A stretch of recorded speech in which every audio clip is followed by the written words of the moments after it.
Welcome to GIS in the Rockies, the 26th annual conference. We are very happy to have you here, and we certainly hope you will have a enjoyable time. Now the moment you've been waiting for, James Fee. So James Fee comes to us from Phoenix, Arizona. He is the owner and founder of Spatially Adjusted. He's been working in the geospatial industry for almost 20 years as a consultant, programmer, manager, and user. He founded Planet Geospatial, a GIS news aggregator, to share and promote geospatial technology and blogs at spatiallyadjusted.com. Definitely check out his website. James speaks and teaches regularly at conferences around the world. So everybody, please, a round of applause for our keynote, James Fee.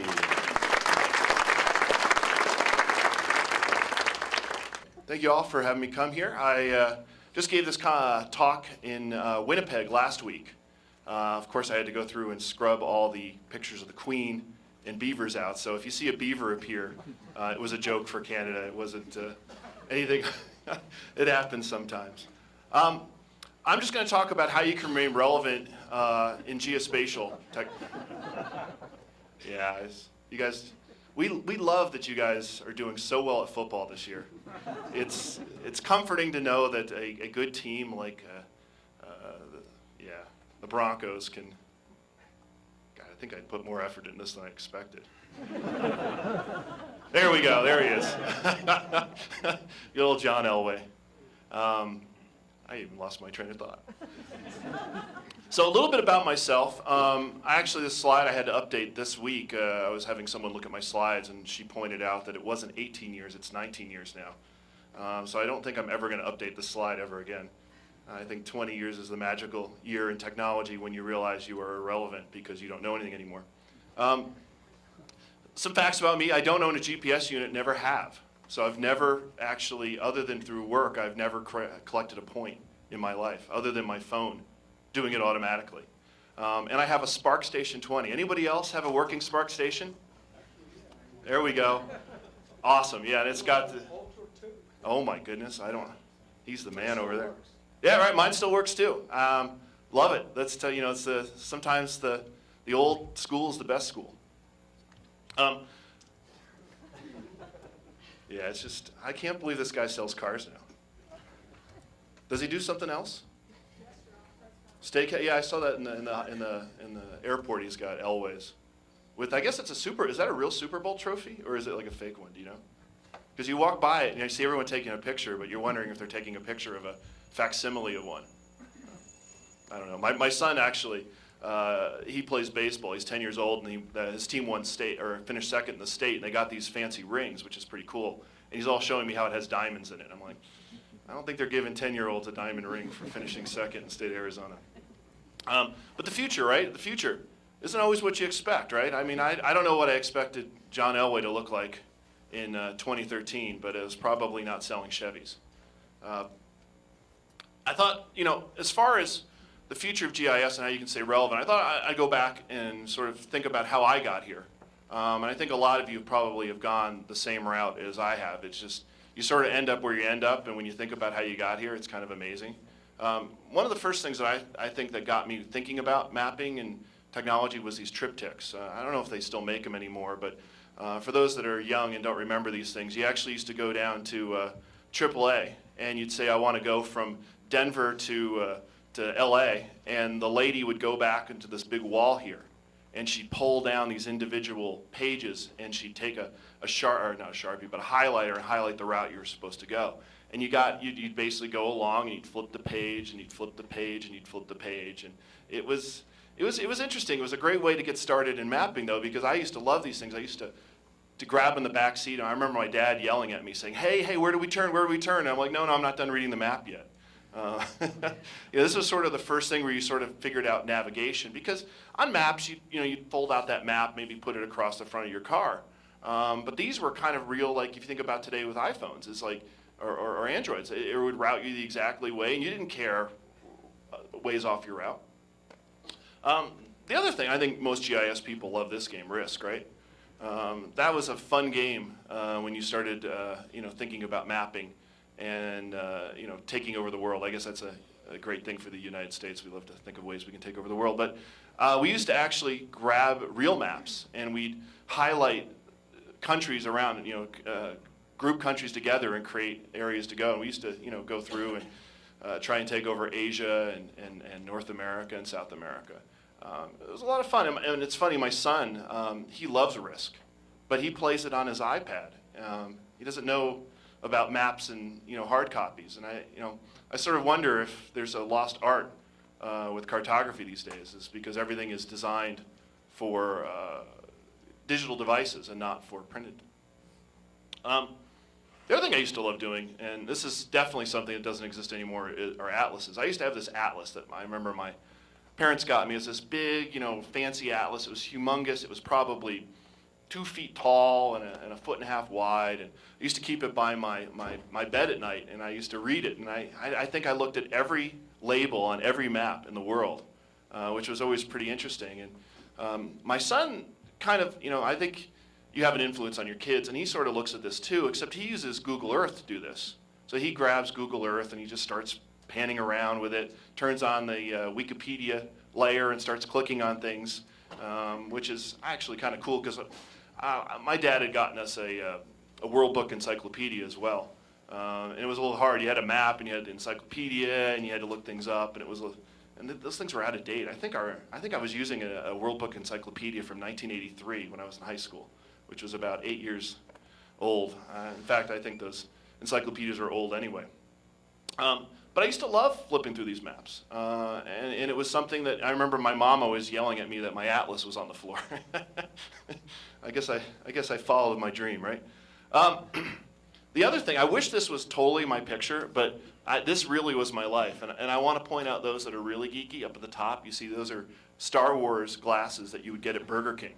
I actually know that because I have those glasses, and they say Burger King on it. So I know exactly where this person got it. I can't remember what my first computer was, but the first computer my dad let me have in my room was this Atari 800. And I didn't usually really do any programming with it. I think I mostly played video games with it, but it was sort of that moment where you're doing something, you're printing, you're saving to a disk. You're just absorbing technology and using it. Maybe not to actually solve problems with my schoolwork, but to entertain yourselves. Though this is, I think, where I got programs. Does anyone know what this is?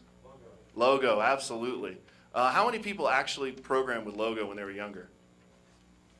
Yeah, a couple people. This was great. If you look at this, the way this works is you're basically telling a turtle. That little arrow is actually a turtle. I mean, the 70s and 80s was a rough time for graphics. And actually, I was lucky enough, the school I was in, I don't know if your school had it, but it had a little turtle on the ground. Did you have that? Oh, see, not too many people had it. So not only did you program it, but it had this little robot on the ground that was a turtle, but it looked like a Hoover vacuum cleaner canister, and it would go, you'd basically, so FD was forward, so forward 100 steps, and then right 90 degrees, forward 100 steps. And you'd basically tell this turtle where to go, and you'd make some crazy pass for this thing, and then you hit run, and the turtle would go and do this all kind of thing. And that was sort of like the moment, I think, that I remember the first program I ever wrote was on this. And, you pretty quickly, you outgrow the moving a turtle around. You kind of think you want to do something else with it. And, I started getting into things like BASIC and other applications. But if you were a kid of the 80s, you used Pascal. Is anyone else who lives in Pascal? Yeah, it was good.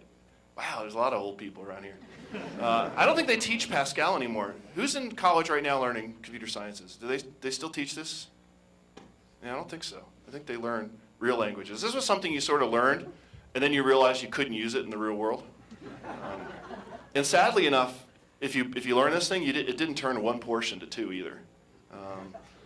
But this was, I created I remember the first app that I created that I shared with friends was a tree view for Windows. So it allowed you to see disk drives and see the tree view, and you could basically hit keys and it would expand the tree view. It was really cool. I think most of it I probably copied from somebody else. But it was cool when you finally, compiled an app and then you put it on a disk and shared it with people, and it had an about screen. You spend more time on the about screen than you actually did coding the application itself. But, it was kind of fun. The thing, though, that I think really changed my world was this. It was HyperCard. And those that worked with HyperCard, this was great. It was probably the first hypertextual language that the public saw. I mean, Hyper was around for a while, but HyperCard really got it. And you had a script in the back. You had a UI. You'd say, if I click this button, do this thing. I created fly fishing apps for my dad. He was a fly tyer, and I created this database to do that. And it was really neat because you could actually script an application. And HyperCard was used, you guys remember the game Myst that everybody had when they bought a CD? That was actually a HyperCard program. It was basically very simple. Most of them were very simple. But what was really neat about it is it was sort of the first moment that you're starting to see not only scripting, but a user interface, and that you can actually share these things. I remember we used to post them on CompuServe. And you create something, load it up to CompuServe, and people would download it. And you'd sit there and you'd look in to see if anybody downloaded your script or your HyperCard. They called them stacks. Sort of looked like this. You had this little screen. It's funny. This is actually a high resolution screen from a Mac, and it's so small. It's hard to believe we worked on little screens like that. But you had these little things called stacks, and people would click on them and add them, and it was kind of neat. I don't remember. I think I tried to create a version of Risk in this, but it became very difficult because you just didn't have, I didn't have the cartography skills to get this done. I find this is just a really interesting graphic because whoever created this sort of made him look like Jesus. That's sort of a Jesus look right there. And I don't know if who would call themselves a cartographer today? Come on, there's a couple of you there. Yeah. Do they think of you as Jesus? Do you have this kind of? No, right? They're usually complaining that the kerning is off and your label has moved, even though you've placed that label explicitly right there, and it's not moving, but it is every time you save it out. So that was sort of where I started thinking, well, shoot, if I'm going to make maps, I got to learn how to make these things. And through, I had the atlases and the National Geographics, and I sort of knew what I wanted, and I thought, well, how hard can this be? It was like artwork, right? This is something I had gotten when I was giving this talk up in Manitoba, but someone had created this oblique view of Manitoba. I think this is like 1887. And what I liked about it was there was, nowadays we pride ourselves on having, actual real, the maps are exactly what's there. Like this view, this guy basically knew what Winnipeg looked like, and he said, well, what's important about Winnipeg? Well, it's transportation. You see the river down there. There's railroads up in the upper port. It was basically somebody just saying this is what Winnipeg is like. Well, he's back in 1887. Today, though, we're so concerned about accuracy and where things are. There's no more art to cartography. But so I'm not an artist, so I was more focused on the actual thing. And this isn't exactly one of my sketches, early sketches in cartography, but yeah, I could not draw a straight line if my life depended on me. So I quickly had to learn there had to be a different way other than using pen and paper. And unfortunately for me, when I got my degree in geography at Arizona State, there was no computers. I had to learn with ink and all that other. It was. In fact, I had to get permission. I actually got an F on 3 straight submissions because I used freehand, and the teacher was not going to accept anything that was not done in pen and paper. I had to go to the dean of the College of Geography and get permission to do my cartography work in freehand. It was actually weird because it was a transition. This was like 91, so computers were already around, but it was this want or this cartography is this way and you can't change it. I don't like to think that I was some sort of pioneer in this, but you think back to it, and now you can't imagine doing cartography not using computers. Back 20 years ago, you had to do it with pen and paper. So I was looking for. I thought I'd show you some of these maps I created, but alas, they're all stuck on one of these guys. These SideQuest optical discs, and I looked on eBay to see if I could find one, and I found one, ordered it, and it was dead on arrival because these things basically, you order them and they say, the guy's like, yeah, I don't know if this works or not. it's 20 bucks, take it or leave it. So you buy it, you take it, you plug it in, you put your disk in, and it doesn't work. So all my work in college is stuck on these SideQuest optical drives. It's a shame. The other thing that sort of got me going at this time was the internet. And the internet was much simpler back in the 90s. Things like this hamster. You guys remember this hamster dance page? Yeah. This was probably at the time like one of the top 5 websites visited. Because there was like 4 sites out there. And you didn't have to create too much. All you had to do was basically throw a MIDI loop out there, get some animated GIFs out there, and share it with the world, and pretty soon Yahoo would feature it on their front page. Most of my websites probably look more like this one. Yeah, you remember you had that little counter at the bottom that used to go up each time, and you'd sit there and you'd hit F5 to make your counter go, look, 1,000 people have visited my homepage. They called them personal pages too. They weren't even home pages, they were personal pages. But it's the idea that, everybody pretty much created it. And also, you remember the URLs we had? It was like it was Arizona State /edu, and then you had that little tilde, real weird character, and then you had your username, and it was your storage space at university, and everybody had some crazy thing. There was not much love for the internet back then because we didn't know what we were doing.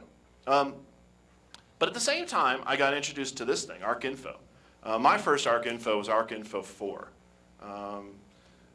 Back then, ArcInfo was something that I was introduced to it.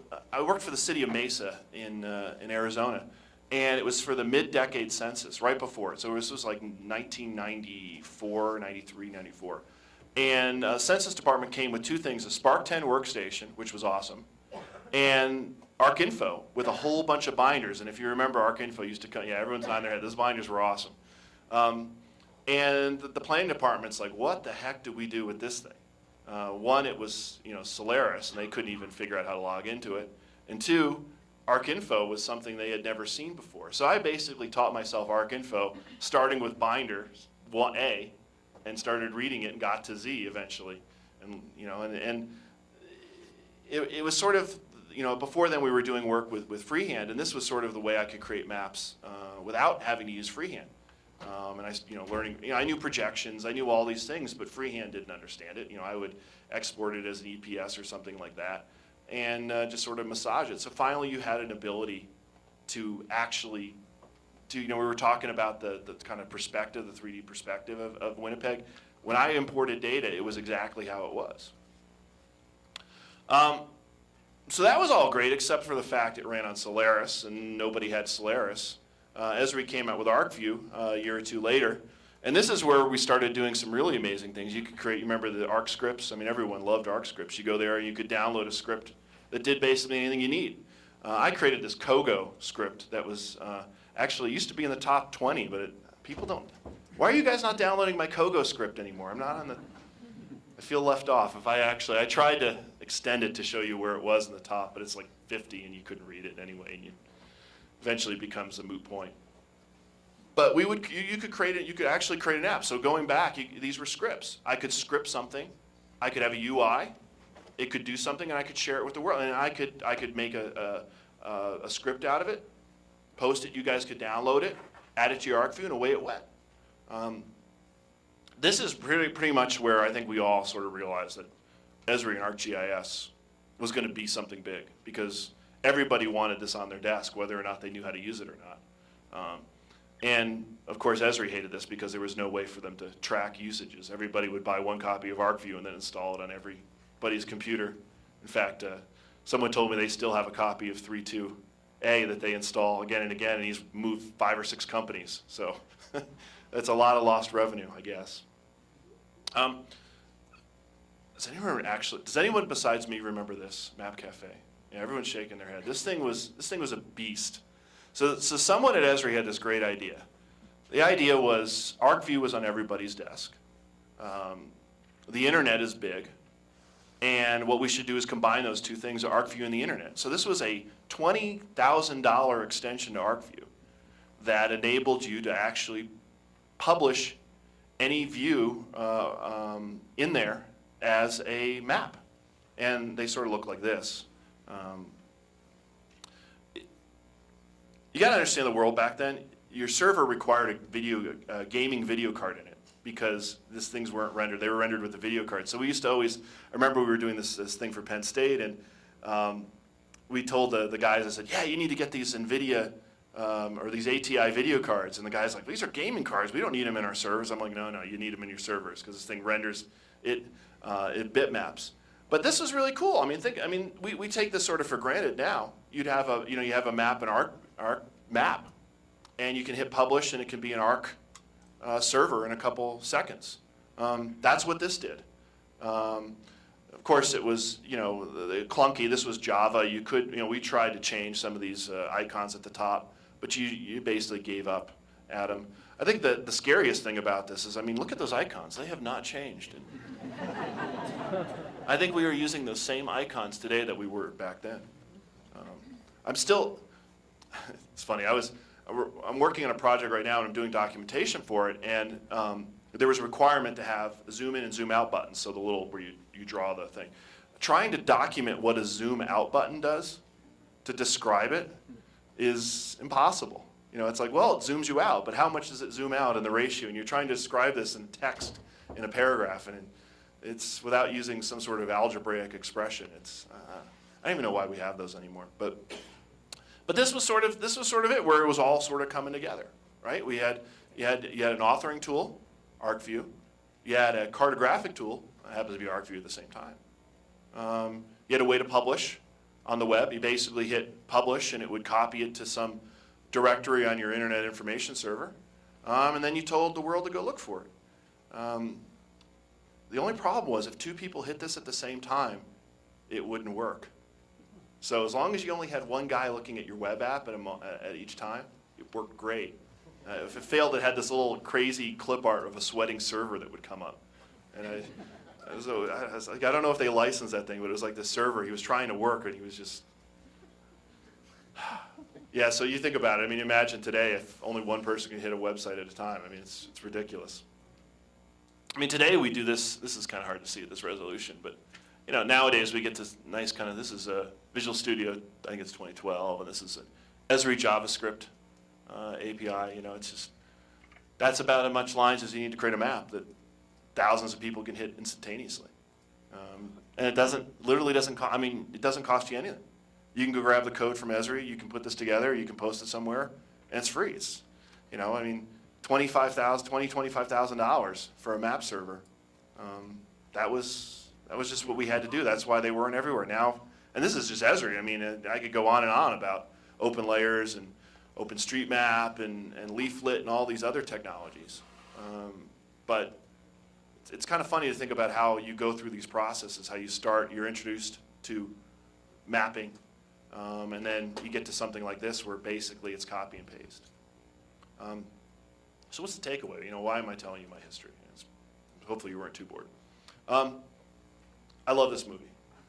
How many people like going around? Yeah. There's a scene. Look how young Alec Baldwin is. But it's this great scene, and where he's just, he's got this expensive watch. He's telling him he's got these big Mercedes or BMW, and there's all these guys trying to sell these timeshares, and are not doing it, and Alec Baldwin's there to try and get them all excited, and he's like, A, B, C, A always, B, B, and C closing, and I always, that was his thing, and it's sort of, as a consultant, you sort of think this back in your mind whenever you win something, you're like, yeah, Alec Baldwin would be proud of me. But I like to think of it this way, ABL, of course it doesn't work as well as ABC, but A always, B, B, and L learning. That's the one thing I can take through my history to get where I am today, is I learned a lot of things that sort of didn't go anywhere, but I also learned a lot of things that got me down this path. Web technology, programming, scripting, cartography. Macromedia freehand doesn't exist anymore, but it doesn't mean the technology that I learned, or the concepts I learned while I was using that are not relevant. And I think that's sort of what my point is. I used to have this, last year I gave this somewhat similar talk, and I used to have this really snarky thing where you guys are all going to be out of a job unless you do these 5 things. And I started realizing 5 years from now, you're going to look at those 5 things and go, what the hell is he talking about? Those 5 things were worthless. So I started thinking about this talk again, and I thought, you know what? That doesn't matter. Python, AMLs, those things come and go. But it's the concept of basically learning new technology, not being stuck, just being a button pusher. That's sort of my point here. I'm not a... I used to think I was smart, but then someone pointed out on my blog, I had blogged how Google Earth would be a huge failure, that people couldn't navigate a 3D globe. So I'm sure there's other things I got wrong too, but I don't like to focus on what you get wrong. But yeah, right. Change is constant. That's the one thing I can look back in GIS is, even the last 2 or 3 years, what we did 2 or 3 years ago, we do something completely different today. Maybe the software companies we use are similar, but you think about Esri. Think about ArcGIS 9.3. Big example. If you guys had to open that thing today, you'd be like, what the heck? What were we thinking? Well, of course, some of you still are in 9.3, so. I saw people shaking there. I'm like, that's right. I know. I'm sorry. I'm not on 10.2. I'm on 10.1, so we all have our own cross to bear. But it just moves so darn fast. Isn't this a funny question? What is GIS? Someone always asks, because you say, what do you do? And I go, I work in the GIS field. And they go, what is GIS? You sort of pause there for a second. You're like, well, you ever hear of Google Earth? Google Maps? You got an iPhone? That's what I do. I don't think it really matters, right? I actually have this blog post I'm working on. It's called Doing GIS. What do you do? I do GIS. It's like, we don't even know what we do. That's it. So I was thinking, well, what are we? I think most of us here call ourselves GIS professionals. 1, because it sounds good, and 2, because we think we are. I think we're programmers. I think every single one of you out here is a programmer. And what do I mean by that? I'm not saying you're developers. So this is sort of one of these 2 sides of the same coin, but or one side. It's just. Well, here, let me get into it. This isn't my mom, but this was my mom. My mom was a programmer back in the 60s. She worked for Prudential. And whenever anybody went to the hospital, they'd fill out a form. The form would get sent somewhere in New Jersey, and eventually it would be put on a card, and she would feed the card into a computer. And her title was programmer. That's what she did. She would program computers. And that is not my dad, I don't think, but it does look like him. But that's what programmers are. They just tell a computer what to do. This is my definition of a GIS professional, someone who manipulates information. That I'm basically telling a computer to do something with information. Think about it, whether it's ArcGIS, whether it's copying a file up to an FTP site. I'm basically doing something, doing GIS to information. And so we're you guys know who this guy is, right? You've seen him before. When Jack is up there on the stage, everything he's showing is manipulating information. They're programming computers to do things. Sometimes it's with a mouse. Sometimes it's with voice commands that they tried to do 2 years ago at a conference and it didn't work. Sometimes it's just, hitting the next button on a wizard. But it's manipulating information. So I am really into these little Lego characters right now. They're all over Flickr. If you do a Flickr search, people take these things and recreate. There's someone who's recreating the Battle of Little Bighorn with Legos right now. I wish I had more time. But let's think about it. This is a very old graphic. Those that know Esri technology, you'll see. Coverages, ArcStorm. Anyone actually use ArcStorm? Did anyone actually like ArcStorm? Yeah, no hands go up. Those that don't know what it is, consider yourself lucky. But you can see this is an old graphic. I'm thinking this is from late 90s. But this is really what we do today. We've got, you know, desktop apps. I mean, in this case, ArcInfo. ArcView GIS is there, map objects, etc. And there's this big database, ArcSDE, and it's basically accessing information. You know, people talk about databases today. Oh, get in the database. We've been using databases since GIS was invented, since some Canadian thought it was a great idea. Yeah, that's what they tell you when you're in Canada. They all remind you that the Canadians invented the GIS. Well, I mean, think about it. Do you go a day in your job without working with a database? No. And I think that's, we're right. I mean, people tell you, the database is the future. Da, da, da, da, da. We're in it every day. We're so well positioned to succeed in this market. Internet. This is an old ArcIMS website that, yeah, look at that bottom there. You never want a GIS guy to design a UI. Because that totally makes sense to us, but think about what would your grandmother do if she came up and tried to use that? Actually, there was a website, a friend of mine said, oh, my county got this great new website to find parcel information. So I clicked on it, and I was like, oh, this is pretty cool. It was beautiful. It was all JavaScript. It was all modern. It had every little thing that looked like Twitter or Facebook would have created it. And I thought, oh, let me click on the search button. The search button comes up, and you have to manually enter a SQL statement to find. It's like, huh, they got everything right, and then you can't find anything, because you're thinking, oh, I'll just type in a name of a city that I knew, and no, it's a SQL statement failed. And I'm like, what? Who's a Perl guy? There's got to be a Perl guy, right? Solaris, yeah, see, Solaris guys know Perl. Perl, I'm a Perl guy, or I was a Perl guy. I can't use Perl much anymore because people don't like Perl. But we like scripting languages, right? I mean, Arc, AML. That was everyone loved AMLs. In fact, today we still think back, man, if only I could have an AML to get this done, I would totally nail this right now. But we've got Python. I said I wasn't going to say that if you only learn Python, you'd be successful, but if you learn Python, you will be successful. But we've got access to great scripting language. I mean, let's think about it. I mean, Python is the scripting language of the world now. And we can't do our jobs without Python today. Again, like databases and the internet, we get to use this stuff. Anyone actually use one of these things?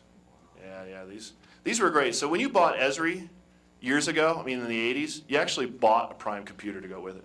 Mini computers. I don't know if you guys remember mini computers, but these things were expensive. When they showed up, everyone got their picture taken in front of it. Let me take a picture with the new prime computer. This is sort of, we were using computers when the only other people who were using it were stockbrokers. I think the two things were stockbrokers, like Gordon Gekko, and then us. Prime for all its greatness, it was expensive. I mean, you get one of these things. I used to work for a company called Dames & Moore years ago, and there was an old guy there who told me they had one prime computer for their whole company, and they'd have to schedule time to get on it. And it seems so foreign now, the idea that you have to schedule time to get on it. But if you didn't schedule your time, you didn't get your project done. But then one fateful day, Jack decided he should port it to Sun. And that's when I think most of us started getting into GIS. The higher your stack of Solaris workstations, the cooler you are. Look how awesome that is. That is the sexiest thing in my slide right there. Yeah, Sun guys, man, you got to stay away from. But this was where you actually could. I mean, when I started out working, I started working in the city, but when I actually went to work for Dames & Moore, they had 5 of these in our office of about 200 people. And we would just telnet into them and work. But it was great because all of a sudden, it wasn't just one guy. It was a group of people doing GIS. See, even I say it. God, I'm doing GIS. Yeah, we're doing GIS on these Sun Solaris workstations. Freaking awesome, dude. But that's where people started to integrate. I was going to say just Esri, but GIS in general. Okay, that didn't actually happen. But we get to use mobile devices, right? I mean, GPS. We've been taking GPS units into the field. I mean, not I, because I already told you I don't do that. But As for long as I can remember, those yellow Trimble units, taking those in, and all the other companies. You know, I mean, iPhone, 2007. You know, we had Windows CE devices that we were taking to the field to do data collection well before that. They were awful. But we were there before everybody else. It's a big hug right now, right? We're just freaking awesome. And some of these are so sexy too. Does anyone have one of these new Mesa units? I totally want. I put it in my capital expenditure. I love them. I also like orange too. Maybe that's why. Maybe I'm more superficial than I think. But, okay, so it's great. We got ruggedized devices, but iPads, iPhones. I mean, I was going to grab a screenshot of an app, created an iPad, and there's thousands of them. I was just at the AGIC, the Arizona Geospatial Conference, 2 weeks ago, was it? Yeah, 2 weeks ago. And I would say almost every presentation I saw had some sort of mobile app in it. And these are not devs that you would hire from San Francisco. These are people working at small Arizona counties in the middle of nowhere, Arizona. And they're creating apps on these devices. I mean, that's pretty awesome to think that you work in an industry where you can do that. You can be in the middle of nowhere and you can create an app that your field guys can take out. And, well, and then they complain that they don't have cell towers in the middle of nowhere. But that's not my problem. I mean, think about it. I showed this in Canada. They didn't get it. They don't. They're like, what's going on there?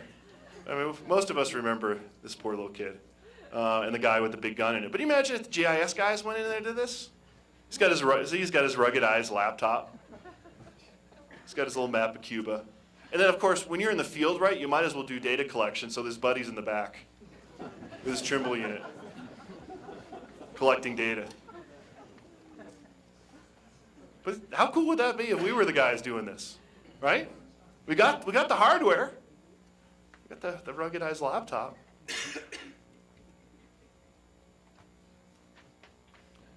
Who does more big data than we do big data, right?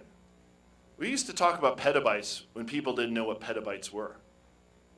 You know, now that every time I have these conferences, someone walks up to me and they come up with a new term for another huge data size, you know, gajillion bytes, and it's like, oh, okay. But we work with big data all the time. You know, we're trying to manage big data, and we didn't always do a good job with it. But you know, partly being on the edge, the tip of the spear is you sort of are learning as you go. You're feeling your way around, and so you feel inadequate that I can't manage, you know, 40 petabytes of imagery. I don't think anybody can manage 40 petabytes of imagery. Well, in the big data in the cloud, that'd totally do it, right? There's this graphic, right? I mean, I think every time if you do a search for Google and you say GIS, I think this kind of graphic shows up, don't they? But think about it. I mean, this is big data here. And you total that stuff all together, it adds up. You know, the OpenStreetMap is, I think, 24 petabytes of data. You download it. That's a lot of data. It takes forever. We love big data. So why do we stay relevant, right? I mean, so I've been saying, okay, we're awesome, we stay relevant. We assimilate technology as it comes along, right? We just absorb it. We see this like guy and he's just walking down the street with some new GPS unit. We totally walk up behind him, put our arms around him and say, hey, how you doing? What you got there? Can I have your card? It's capital expenditure time. I can maybe fit you in. But we love this kind of stuff. You know, we embrace change. We do. I mean, if you follow on Twitter, you get all these hipsters saying, GIS pros, they don't know what they're doing. It's like, yeah, okay. We didn't know what we were doing 10 years ago doing the same thing you're doing today, but we know, you know, you're not smarter than we are. Uh-oh. There we go. I mean, think about it. Look at all these technologies. I put XML in there, but I felt dirty doing it because I hate XML. We get to play with all this stuff. Every single one of these technologies. And maybe you can't put down that you do all of them, but I would bet when this finally finishes drawing, you guys will probably do 90%, you touch 90% of this stuff, if not more. I don't know why I put printing down, like that's impressive. It is nowadays, though, because we rarely print anymore. When I get to fire up that plotter, I get all excited. You know, I'm like, yeah, we're plotting something. But this is all stuff that we get to do. You know, I mean, 2 years ago, someone asked me, they were very, very nervous. They said, you know, I'm graduating, I don't know what to do. Nobody's hiring because, you know, the downturn in the economy, though who knows what's going on now with the government. But he said, I don't know if I have the skills to remain relevant. And so we went through with all the stuff that he did. I was like, that's exactly what you want. I mean, not necessarily guarantee you a job, but when a job comes due, you have the skills to succeed at it, whether it's GIS or not. And things like, you know, using JavaScript and Python and, you know, JSON and, you know, I mean, I could go through every single one of these and do a great story about how awesome GIS is. I mean, raster analysis.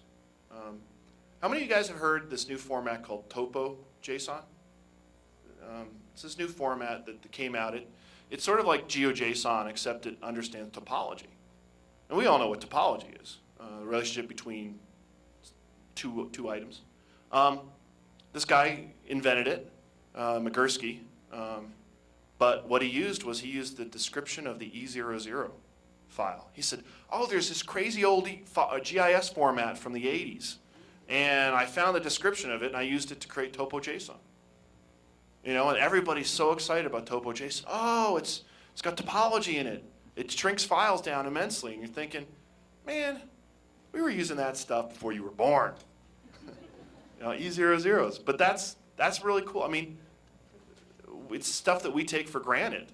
That we know topology is, well, maybe we don't get to use topology as much as we did when coverages were around because of stupid shapefile. That stupid shapefile. Go off on a side note here. My dad saw me working one day, and I said, oh, yeah, I need to copy these files over. And he looks and he goes, is that a DBF? And I go, yeah. And he goes, oh, I stopped using those in the 80s. It's like, well, we still get to use it, Dad. He's like, oh, really? Does it still work? I go, not really.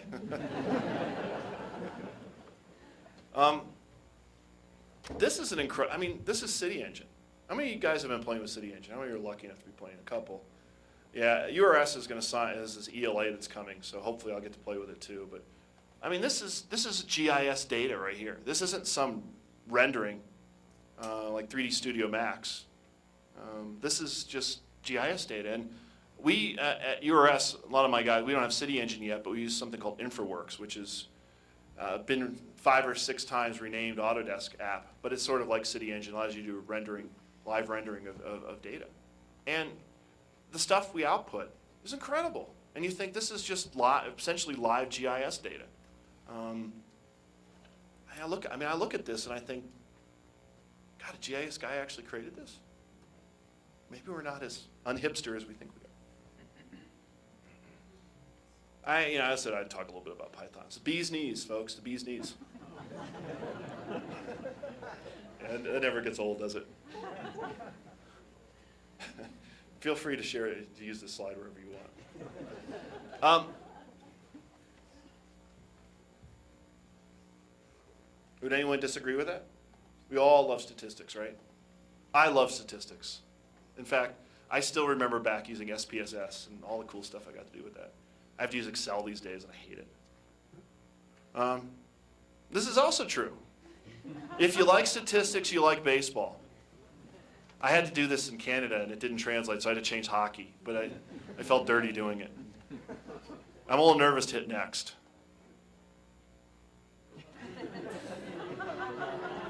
Hey, we finished ahead of you this year, damn it. Which isn't saying much. Hey, we're still champs. We're still world champs right now. As this moment, the Giants are the baseball world champs. Baseball as an excuse to program. It's brilliant. There's nothing, you know, people say, oh, if only I had data I could use to play with Python. Let me just tell you, baseball's your friend. So, I have to come clean here. I was going to do this with the 2013 standings, but it just didn't feel right. So we'll pretend it's 2012 and the Giants are winning the West, and oh, they're the Rockies again. You guys did a lot better this year. What, 72 wins, was it? Something like that. So, you know, you did a lot better. We did a lot worse.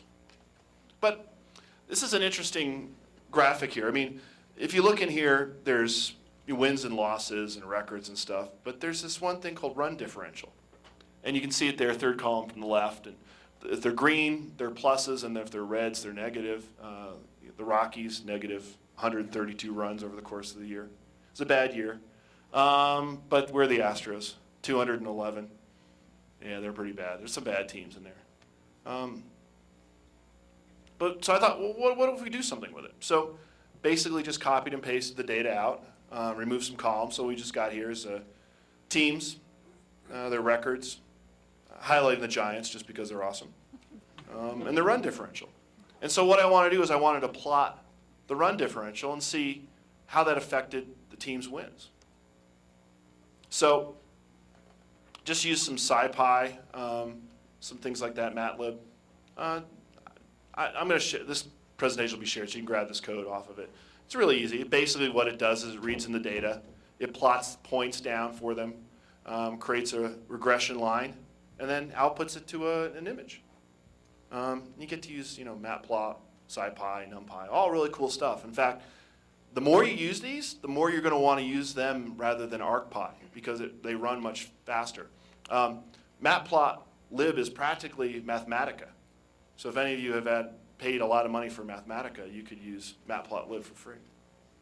But then, so you plot this thing out, and as expected, Houston is down there. Then they're not too good. But like Cleveland.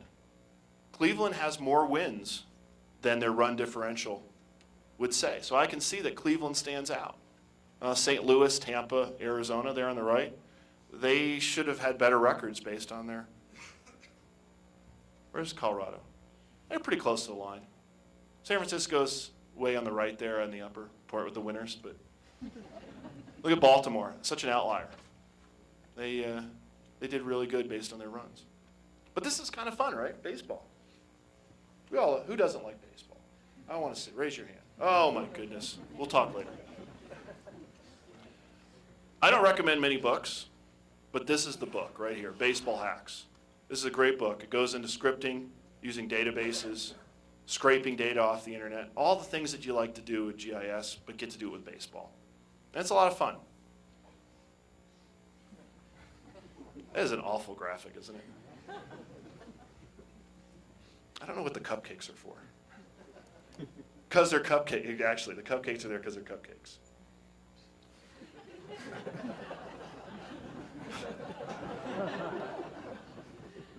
Perfect. So you want to be a word processor. Do you guys remember word processors? When I started working at Danes and Moore years ago, they had a room with I think about 10 word processors, and all they did was basically take the work from the project managers and the planners and create documents. Really smart people, and they did an awesome job. I mean, I wish we had word processors today. Problem is, they don't exist. There's a couple reasons why. One, everybody has Microsoft Word on their desktop, and everybody can be a word processor. We can't necessarily write. I mean, if you know a technical writer, if someone is a technical writer, they are the best resource you can ever have, because I can't write. But nobody pays word processors anymore. I mean, our office, I work for URS now. We've got about 200 people in our office. We have one technical writer for 200 people. Poor thing. She works hard. She's good, but she's also old. She's like a surveyor. It's like you've never seen a surveyor under 65.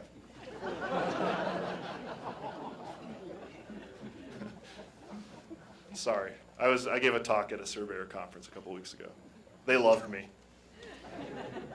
So let's think about the future of GIS, though, for a second. All right? So if you put points on a map and throw up a scale bar, I mean, we all do that from time to time, but if that's your main job function, if you perform geoprocessing without Python or Model Builder, if you just string things, run it one time, hit next, next, next. Actually, my first job was plotter operator working for Dames and Moore. I literally grabbed the plots coming off the plotter and stacked them. They actually paid a guy back then to do it. They paid me. And you have no idea what fuzzy tolerance is. I hate this. I give talks at Arizona State University, and we talk about fuzzy tolerance, and nobody knows what it means. They know that there's a setting in there. but they don't know what it means to actually change it. Because in the old days, you actually had to say what your fuzzy tolerance is. Now, if it's blank, they just assume it's nothing. You're going to be like a word processor, because these things back here, my mom could do these things, just hitting a next button. And it's sort of like word processing. You know, you can't be a technical writer, but you could write a Word document. And so that the companies want to save money, they'll get rid of you. But, I said I wasn't going to preach, but here I am preaching. Embrace Python. Actually doing real analysis like we used to. I mean, GIS pros used to do awesome things with AML. And in fact, I used to love it because you always had created something in AML and you could repurpose it again and again. Saved me a lot of time. You know, there's a lot of coffee break time when you do GIS because you could just take your scripts from before, run them, go get a cup of coffee, come back, and your stuff's done. And then people pay you to do that. It's brilliant. Use Model Builder. You know, someone told me, well, I don't know Python. I'm not a very good programmer. I'm not good at it. Well, you can use things like Model Builder, or if you use Safe Software, FME, you basically create models to do your work. One, just to document. I mean, how many times have you opened up, someone said, hey, would you help me on this project? Open up this MXD, open it up, and you can't figure out what they did. Because it's just a bunch of shape files in a directory. It happens all the time. There's no documentation. I mean, the idea that you would do work without documentation, it's kind of scary. You know, when you had AMLs and other things like that, you had proof that what you did, someone could look in and say, oh, he's doing this, then he did this, he cleaned it, he built it as a line and a poly, then he did an identity, and da-da-da-da-da. We don't do that anymore. We sort of like look at the output, and then you try and reverse engineer it. It doesn't always work. And then learning new tools. You know, I talked about that in the first half of my presentation. All these new tools that came along in my life. And then I showed, hey, not only that, we get to use all this cool stuff that people think is new cool, but it's old cool to us. But still, TileMill, MapNet, PostGIS, those are awesome products to learn, and then those will help you broaden your skills. Knowing that sometimes you can't install things such as PostGIS and like that, but smart people always find a way, right? Isn't that what we learned in Jurassic Park?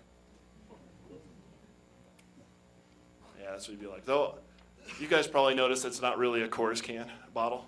It starts with a B. Probably says beer, but I should have put a real Coors thing because I figured you guys would notice. I mean, right? We love this kind of stuff. I don't know where this globe is, but I want to go find it. Anyone ever been to DeLorme's headquarters? Yeah, they have apparently the world's largest globe. I need to go there. Just farm, it's in Maine. It's like you got to have a reason to go to Maine. This is funny. 3 weeks ago, I got to go to North Dakota for the first time, and it was actually the last state I had never been to, and I was all excited. You know, I finally got to go to North Dakota. You had to have a reason to go to North Dakota. It was to do this keynote, this conference, but you got to find a way to get back there and see this globe. But we love globes. We love GIS, you know, and people always say, oh, GIS people are going to do, you know, they're going to be out of work. They're not going to have a future. But I think, you know, if looking at what we've done over the history, the technologies we've embraced, the stuff we get to use before anybody knows what it is. Topology. That's the hot thing right now. That's what the hipsters are all excited about, topology. Right? We were doing topology 20, 30 years ago. Maybe we don't do it as much as we should anymore, but we'll blame that on Esri for the shapefile. Visualization, cartography, that's the new thing, right? They're hiring all these designers to do cartography. We've been doing cartography since, you know, I showed you that graphic, you know, guy who named America. And that was a long time ago. They were making maps before, heck. They were making maps. I always liked old maps too, right? If they didn't know what an area was like, they'd always draw a monster to try to scare people away. You imagine if we did that in GIS? Like, not so sure about that data set over there, so let's draw a little like a zombie. You know, you don't want to go over there to zombies. You know, mobile technology. When I came back to work at URS, I was surprised how many, you know, Trimble Yumas and other devices, not only did they have, but everybody was using them. You know, you sort of get lost in this, oh, we need some some iOS or Android app that collects OpenStreetMap data as I walk around the world. You know, that's all great, but we use it to get our work done. This isn't some theoretical use of some app. I was in Portland for a conference, and this guy was up here. He talked for 30 minutes about an app to collect sidewalk data, and it had an used the accelerometer in his phone. And when you tripped, he was tracking that was a crack in the sidewalk. And he'd spent months doing this thing. I'm thinking, seriously? I drop my phone all the time. I was going to think there's cracks all over the place. We get to do cool stuff, and so we embrace it.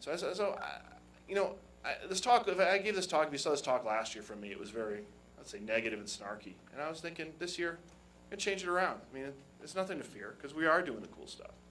But make sure that you're learning it, not just clicking next on a toolbar. That's just not the way you want to go.